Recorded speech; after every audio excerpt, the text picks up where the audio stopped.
Dominik Shine returns to the Grand Rapids Griffins after an extended call-up for the Detroit Red Wings.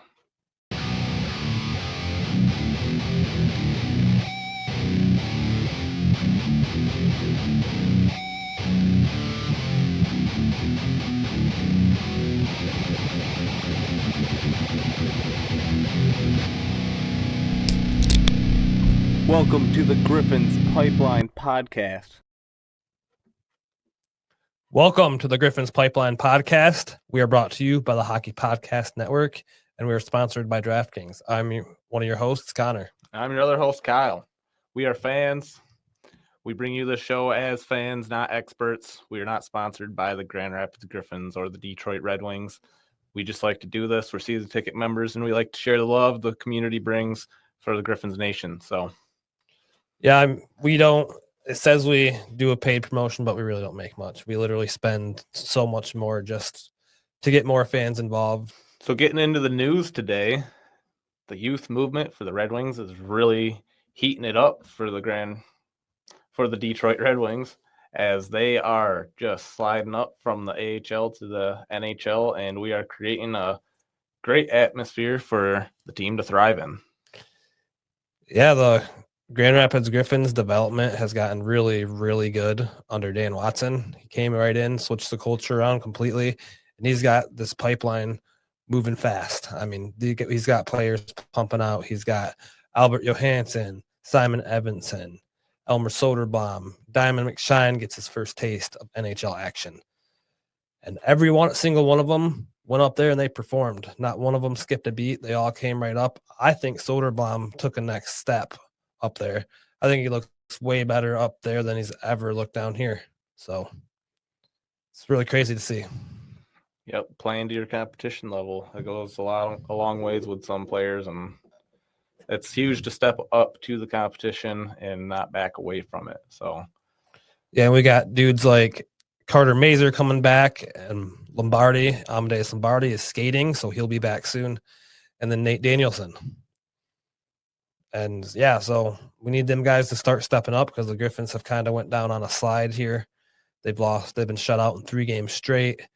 And I just feel like their chemistry hasn't quite gotten to the point that it needs to be at.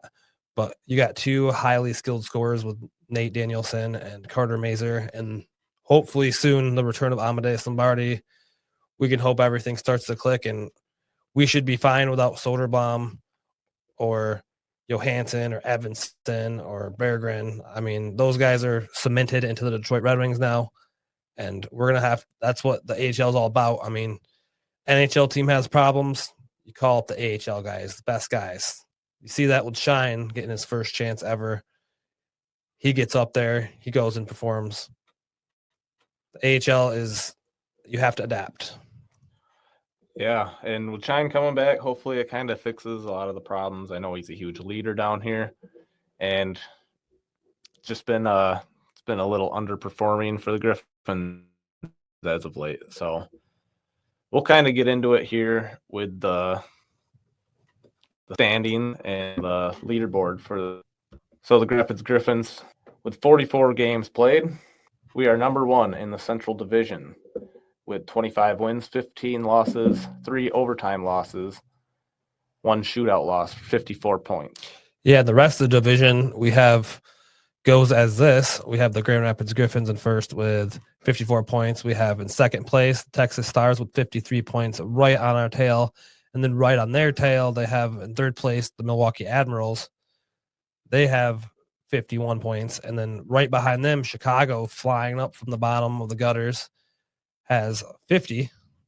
I mean, they've been good lately for a while, but they started the season horribly. They weren't agreeing with Carolina, and it's just Carolina supplied them some talent, and I think they're starting to agree a little more, and bang, Chicago's right back in this. Then we got in fifth place, which would be the last playoff spot for this division, we have the Rockford Ice Hogs. They have 40 points, so they are they're falling off behind the rest of the pack. Yeah, losing the help of Nazar for sure. Yep, so the Michigan boys are up in Chicago, so Michigan State boys. So then we got the teams not making the playoffs, which would be the last 2 in the division. We got in 6th, the Iowa Wild. They have 31 points, and then in last place, the Manitoba Moose with 26. So, yeah, the division, we're still in first, but we've lost 3 games straight, shut out. We need to figure something out, or we will be falling fast. We'll be sitting in fourth faster than we can blink. Yeah, because Texas Stars, they got 42 games, right? And 53 points. 1 win puts them ahead of us, and then they still have another game on us. Chicago Wolves, 42 games. They have 50 points. 2 games they win, they're tied with us. So we are just sitting – we're floating on top right now, and we're not really holding our edge. So hopefully we can get this back together here, and we'll take a look at the league as we have dropped from the top. We've been kind of floating in the top 5 all season so far, but a little bit of flash at the mid-season mark here, and we are down at 12. Yeah, with the call-ups of Soderblom and Shine, those are 2 of our best guys on our team. You're obviously going to see a little bit of a struggle. But like I said, that's part of the AHL, and you're going to have to solve that. If we don't solve it, we're going to be going down fast. I have faith in Watson, and I have faith in Mazur and Danielson and Cross. We got all those dudes. We just need to recalibrate and get back to the grind scope. And look at the standings as we are right now, and just look at the reality of it. Yeah, and Laval Rocket, they have excelled. They are back on top of the league, 61 points, with the Hershey Bears tied for second place. So it's going to be hard to kind of step back up, because those teams up top are no joke, and we should be one of those 60-point teams, if you ask me. But with the movement around, and obviously it was needed for the Red Wings and what they're doing, yeah, the shifting around of players kind of put the Griffins in a little bit of a predicament here. Yeah, and essentially every team has to deal with this at least once a year. Some teams, just AHL teams, it's just you're not going to be good because every dude is going up.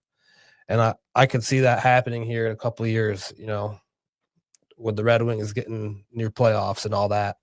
I mean, the Grand Rapids Griffins are always going to be, so we got to capitalize in these years we are good, and just, like I said before, get back in the grindstone and keep this going. So we can take a look around the league.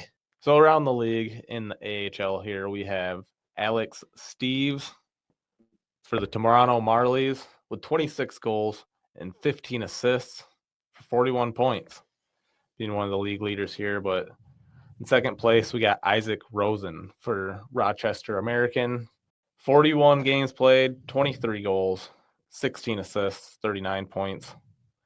Got players like Cole Gutman on top here from Rockford, 20 goals, 23 assists, 43 points. You can see how he ended up in the All-Star games.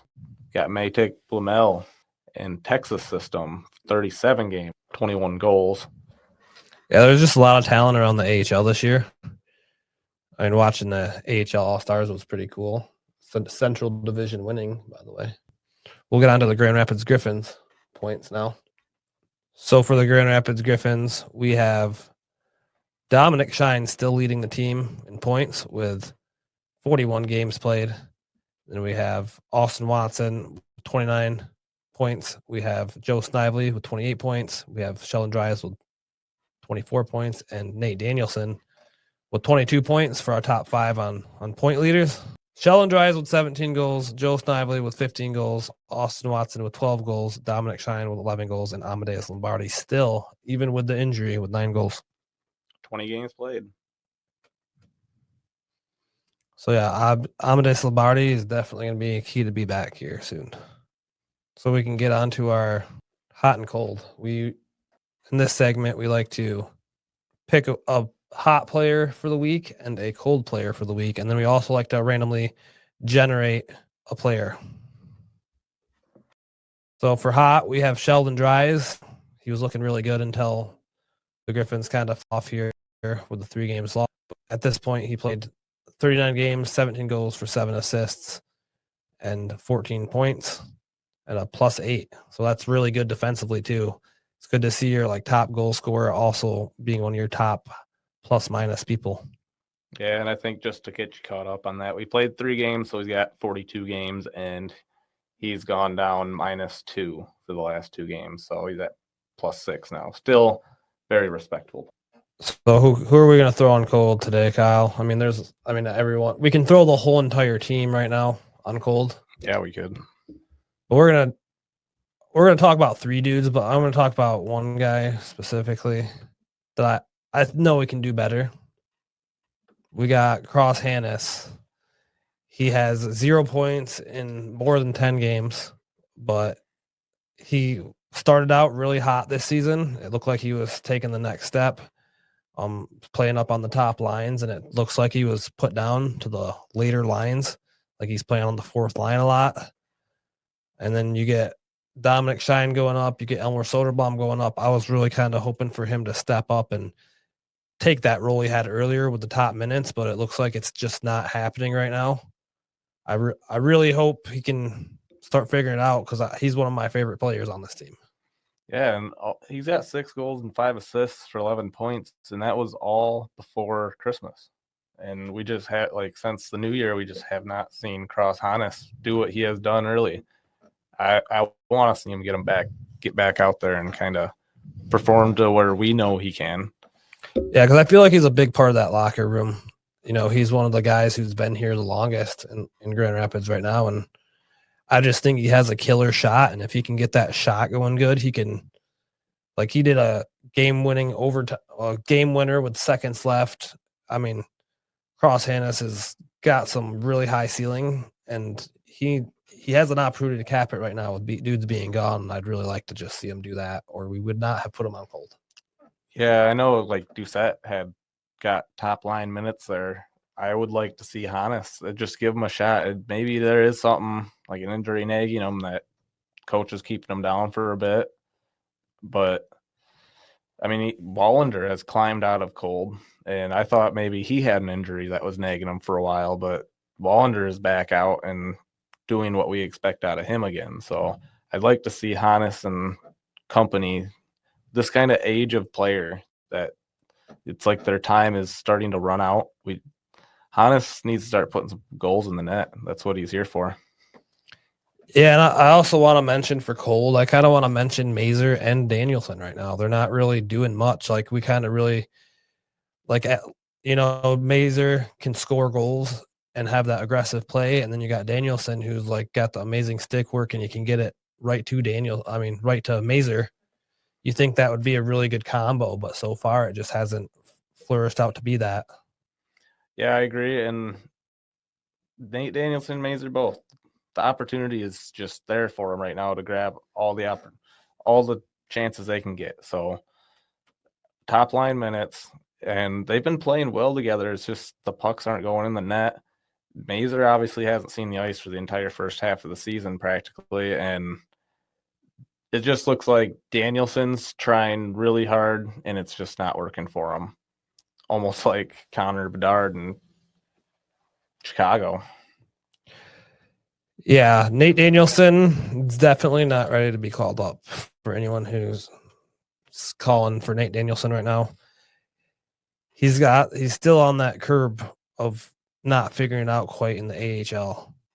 I mean, he started to get hot, and at the beginning of the season, we almost thought he was on a better pace than Kasper, but as of right now, I feel like he's a little behind the pace that Kasper was at. Well, I feel like last season, Kasper stepped into this role when he was given the opportunity for the leading ice time.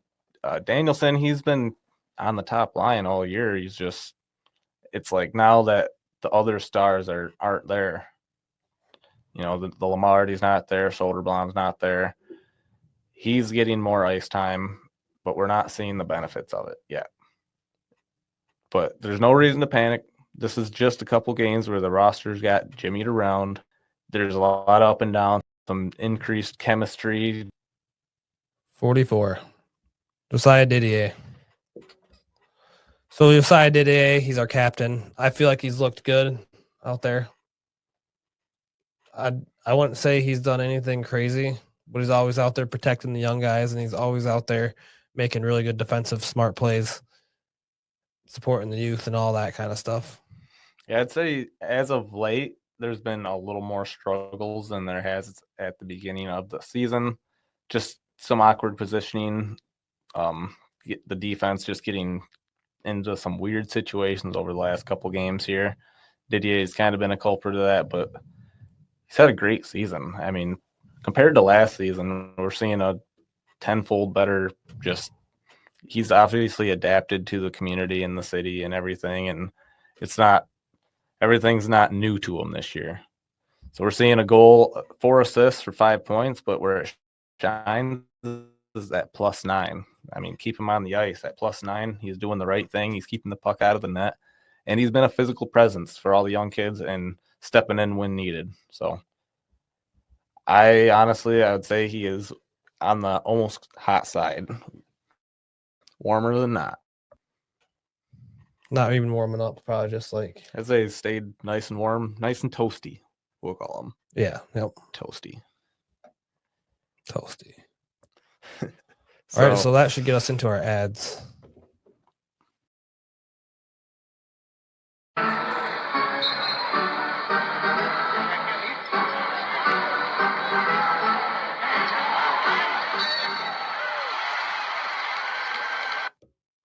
This ain't the little itty bitty teeny tiny bowl.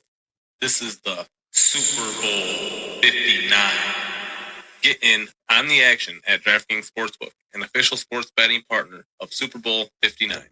Scoring touchdowns is key to hoisting the Vince Lombardi Trophy, and you have a shot to score big by betting on them at DraftKings Sportsbook, the #1 place to bet touchdowns. New DraftKings customers can bet $5 and get $200 in bonus bets instantly.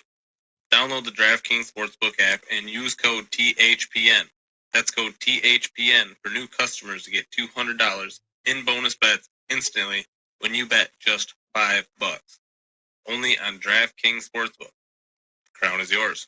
Gambling problem? Call 1-800-GAMBLER. In New York, call 877-8-HOPENY or text HOPENY or 67369. In Connecticut, help is available for problem gambling. Call 888-789-7777 or visit ccpg.org. Please play responsibly. On behalf of Boot Hill Casino and Resort.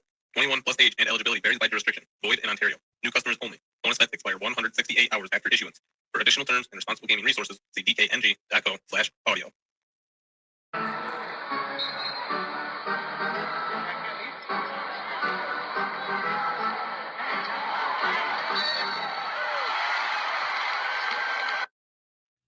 So welcome back, everybody. We're going to now get into our next segment. It is Griffins Earning Their Red Wings. So in this segment, we like to go over some of the Grand Rapids Griffins alumni or players who have made their way into the NHL and earned their wings, or players who have gone elsewhere, or Griffins earning their wings. So we got a big influx of young player movement, which we've talked about earlier. You know, you got Marco Kasper playing up on the top lines with Dylan Larkin and really starting to come to, making some really nice goals. And then you got Jonathan Berggren up there contributing offensively majorly too. And then you got stud Simon Edvinsson down there paired with Albert Johansson. Albert Johansson's making big moves on Connor McDavid, shutting down some of the top dudes. Who was it? Tampa we were playing? It was Tampa, and we literally, in the last minutes, it was Albert Johansson and Simon Edvinsson out there with Kucherov and Stamkos and all the Tampa guys. It's been really fun to watch. I mean, it's like we watched them down here for a couple years, and now it's just a translation. It's a smooth translation up to the TV, the big screen, where now I'm just watching them on my TV. It's never made the Detroit Red Wings funner to watch for me. I mean, I don't even know what I'm going to do till Saturday, man. I really don't. But yeah, so let's get into some of these players. We have Dominik Shine. So this guy's story is absolutely amazing. He was an undrafted player that started at Northwestern University in Michigan. Well, Northern Michigan. Northern Michigan University. And he liked staying around his hometown, so he started playing with the Griffins, and he's been with the Griffins for 8 years now. And then he finally, last year he was about to retire, and he decided it's important for his kid to see that he's going to watch him play. So Dominik Shine, he gets the call up by the Detroit Red Wings. Looks great at eye level. Doesn't look like he doesn't belong at all. Makes some huge hits and gets his first point on a Dylan Larkin goal. So really fun stuff there. And obviously the Griffins need him back more than ever. But the guy has played down here for so long. It's just so exciting for us to see him go up, make his debut, his family, and everyone involved. The kids up there are probably like, oh, Shine's coming up. Let's go. It makes them more excited.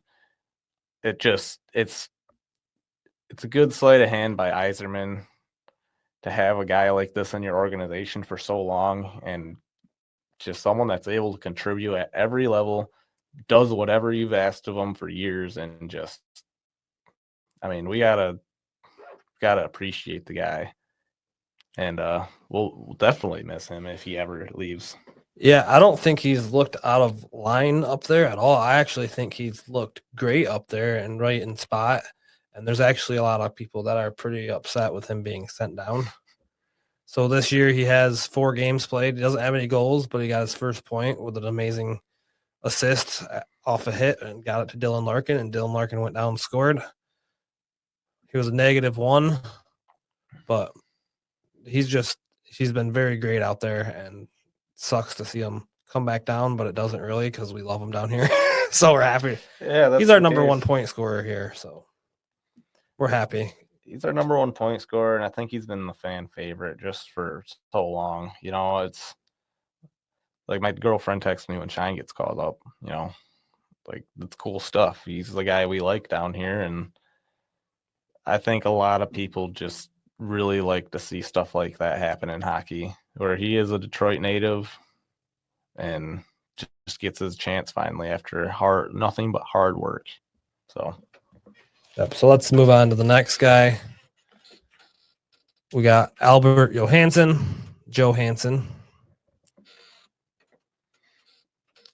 Really stepping up, really become the guy that the Red Wings didn't know they had in the system. Like, that pairing with Edvinsson, the chemistry is smooth. They still got it. Still working over guys that probably shouldn't be working over. Still not the biggest framed guy. He's still a small sized defenseman, but obviously he's shown that he's capable to play with the best of them. So yeah, it's clear his hockey IQ is very high, and you can tell that with some of the passes he makes, some of the decisions he has, and some of the things he does with his small frame to get himself into good opportunities and put the team in better opportunities. I mean, this guy is no joke. Yeah, awareness and patience, right? Like, he's got it. And those are 2 things you need as a defenseman when you have the puck in your end of the zone. And we sure miss that down here. Yes. As it seems like defensemen have been forcing the issue down here, creating more problems. So he's played 33 games this year. He's got 1 goal and 4 assists, 5 points with a -1, and he's solidified his spot up there. I think he could be a long-term guy now almost. It depends on if he can keep it up, but him and Edvinsson together. He's also playing on the right side with a left-hand stick, but it worked out in GR, so they're going to try it out in Detroit, and it's worked out. So until we get some other dudes, you know, keep those 2 together, or he could be a top 4 defensive pairing, you know. I believe he could be a top 4 defensive pairing. And we got a lot of talent coming in. So if he does stay up there, just goes to show you that we picked a great player in Albert Johansson. So let's get on to Jonathan Berggren. Johnny Burgers. So he's played 52 games so far. He's got 9 goals, 8 assists for 17 points, and he's a -5. I can't really complain much about Bergie, besides some of his defensive woes. Sometimes he gets a little crazy and puts the puck out there with his aggression. But, like, he's an absolute solid contributor to this offense. He's got 9 goals, obviously. That's great for, like, a young guy, like a rookie. Yeah, I agree. I just think it's funny. It's Jonathan Berggren, but comes to America and it's Johnny Burgers. It's just the most American thing ever. Yep. But I mean, yeah, I agree with you. His game has been pretty good, and he hasn't been that bad defensively. It's more so like the small turnovers that turn into rushes for the other team. and stuff where we're on the rush and it gets turned over and it's instantly back the other way. Little things like that he clean up. I think he's kind of been finding his assist game again. It's been good to see that. And I really appreciate him finding the back of the net a lot more over the last month or so. I also think all these dudes doing so good is like the time they did spend in GR. Like I think Jonathan Bergeron definitely needed that time. Like everyone's like, call him up now, call him up. But like that literally polished his scoring ability. He was known as an assisting guy, and now he can sink that thing in the net. You know, he gets that breakaway, he's scoring it, man. He's no joke. I'd like to see him stick around for a long time too. He's one of my favorite Griffins. He was like the best character in the room last season for the Griffins. Yeah, I really like his skating, and I like you said, his ability to score is really progressed over the last couple of years, and his passes too. Yeah, his passes are his number one thing. His puck control and his stick work, like it's great. He's a pest on the forecheck too, and that's something that he's worked on over the last couple of years, I've noticed. So Marco Kasper, we have obviously he's been a stud. Like he's looking like Dylan Larkin status stuff. 49 games played, 9 goals, 11 assists, 20 points for -5. Yeah, here's the real pest on the forecheck. Let's be real. This guy is got more physical edge to him than meets the eye. Always has, but once he finds his comfort level in the league, like he did in the AHL, the physicality just starts going up. The way he scraps in the corner, you know, he's not afraid of guys. He's a smaller frame guy too, and he just goes in there and he gets that puck. I like the goal where it was him and Larkin going, and Larkin was probably screaming, "Shoot it! Don't pass it to me!" And he literally shot it, got his rebound, scored, and just went flying there. Yep. I mean, with his small frame, dude, like actually meeting Marco Kasper and seeing Marco Kasper in person, he looked very small. Like he doesn't look like someone who would throw his weight around, but that dude can hit, and that dude can play some freaking hockey, man. I don't think he's even began to tap his potential. I think this is just the beginning. I think he's starting to get comfortable, and you know, Larkin was not a top 5 pick, and he turned out to be he's our number 1 guy. Like Marco Kasper could be on that development path, but everything has to go right. A lot of things can happen, injuries, but there's a very high ceiling for this kid. Yeah, I think all things are just kind of pointing that he is the elite player that we wanted out of him. Obviously, it's early in the career, and time will tell. But with Marco Kasper, we've gotten basically at this point everything we expected out of him and more. So we got Simon Edvinsson next. Obviously, the big guy in the back next to Seider, like rookie, comes in.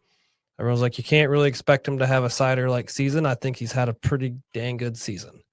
He's played 50 games. He's got 5 goals, 16-6 with 21 points and a +13. So the dude's a defensive genius. He uses his size, his reach. He used to have this slinging the puck issue, and I don't think I've seen that at all.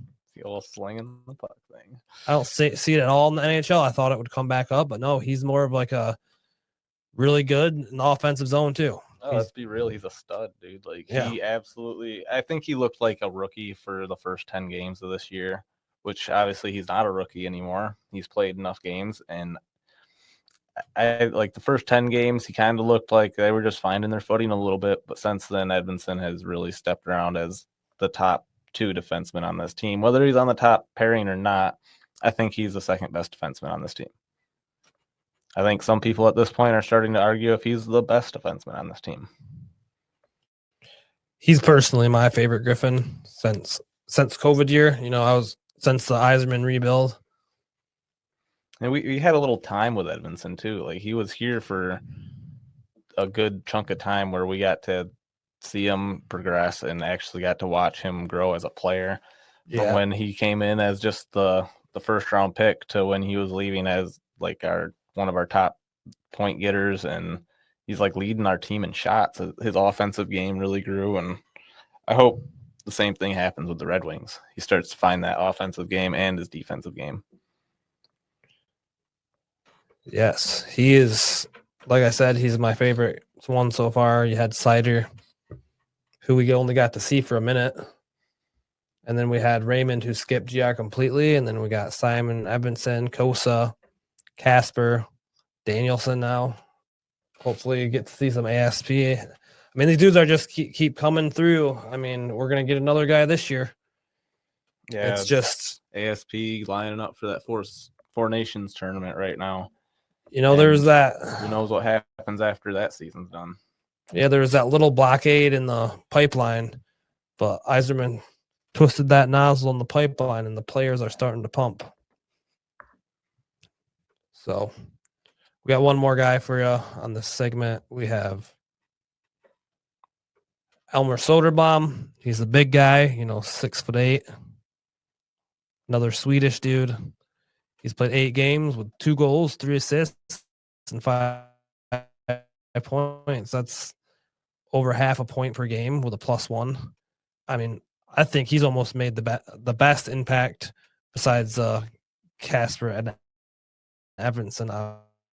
Obviously, I feel like he's just he's the biggest dude to notice out there. I notice he's always right there in the net, rushing the net. I like Soderblom being up on the wings. Honestly, he looks like he's done nothing but flourished. He's just been growing. It's hard to say for a 6'8" guy that he's growing, but he's getting bigger. His name's getting bigger. Everything around him is just, I think the Red Wings want to keep him up there. I don't see why at this point they would send him down with how he's playing. I mean, 5 points in 8 games, that's no joke, and he's third line minutes. Absolutely great. I mean, he should have been doing this down in Grand Rapids all season. It's just somehow the pucks weren't going in the net. I really don't want to see any of these dudes back down in Grand Rapids unless the Detroit Red Wings are out of the playoffs and they're sending reinforcements down to Grand Rapids. Yeah, and all these dudes that are up there now, I think they're earning spots for sure. I feel like Shine might get another call up. I think an injury happens. I think they'll call Shine right back up because he proved that he's good. But yeah, I think for these AJ, Albert Johansson, Burgers, Kasper, and Edvinsson, I don't think those dudes should ever play in the AHL again. No, they've shown their worth, that's for sure. But yeah, so that should rack up that segment, and it will leave us to our last segment of the episode, which is the penalty box.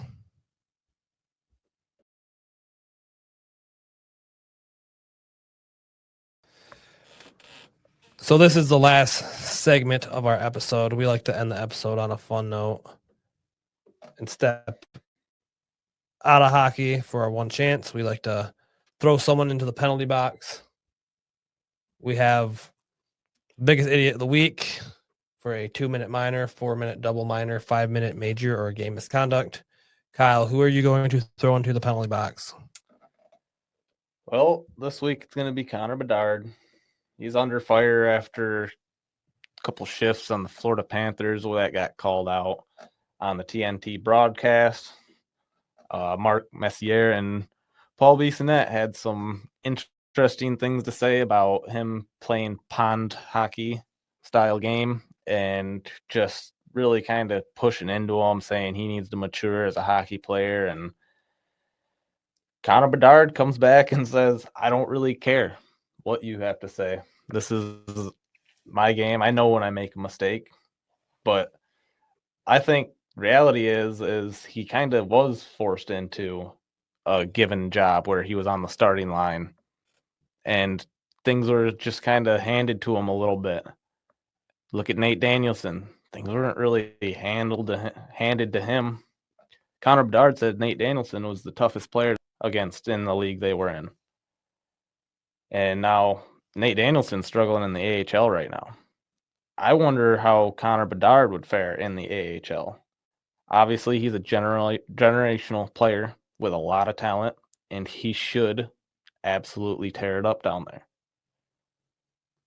I don't think it would have been a bad idea to give him some games down there to prove his effort, prove the worth, and then come up as a Chicago Blackhawk. Now you got Frankie Nazar up there in the Blackhawks jersey after dominating in the AHL. It looks like his development is almost on a smoother track at this point. So that is why the AHL matters so much. I mean, it's like drinking out of a fire hose to jump right into the NHL, and sometimes you don't survive. You get blown right off, and you never recover. So the AHL, it gets you ready, it gets your confidence ready, and then you have more tools to jump into the NHL that you can fall to instead of just resorting to a whole new style of hockey, especially the dudes from like Sweden. They come in and go to the NHL, they're just getting lit up by Connor McDavid. It's like, it's better to learn on the go. Well, it's better to learn on the go at a lesser intensity than to go up to NHL and just get thrown right into it, or to sit on the bench and not play much. Yeah, we've talked about it in the past, obviously, about how the AHL should be used more as a development league where these players get to come in and just build a professional game.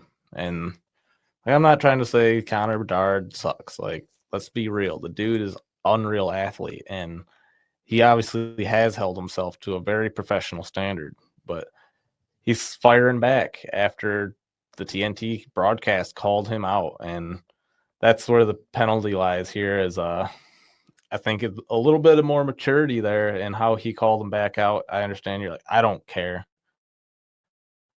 I don't need some TNT broadcast. Look, I don't like the broadcast either. I think they're great, but professionalism. Right, just be professionalism and represent the crest on your jersey. I mean, obviously you're representing the Blackhawks, so yeah, have fun in the box. Yep, you belong in the box for that, anyways. Yeah. So 2 minutes there for Connor Bedard. So who I have for the penalty box, I have Brittany Mahomes, Patrick Mahomes' wife. So she comes in and says that the refs need to focus more on protecting my husband. Like, what? What are you even watching, man? The dude gets touched in the shoulder. He goes into the whole team gets suspended. That is hilarious. Honestly, let's be real. As a Bengals fan watching Joe Burrow, I don't think Patrick Mahomes has too much to worry about. No, I think he's the most protective player in the league. I don't know. What do you want him to do? Put a pillow on his head and just drop him right on down to the ground softly and caress him down there? I don't think so. I think you hit him and you get up or you don't. It's football, right? It's a sport, and he makes a ton of money to go out there and play it. I don't think anybody wants any more help for the Kansas City Chiefs than they already have. So we all know it's all rigged anyways. Ha ha ha.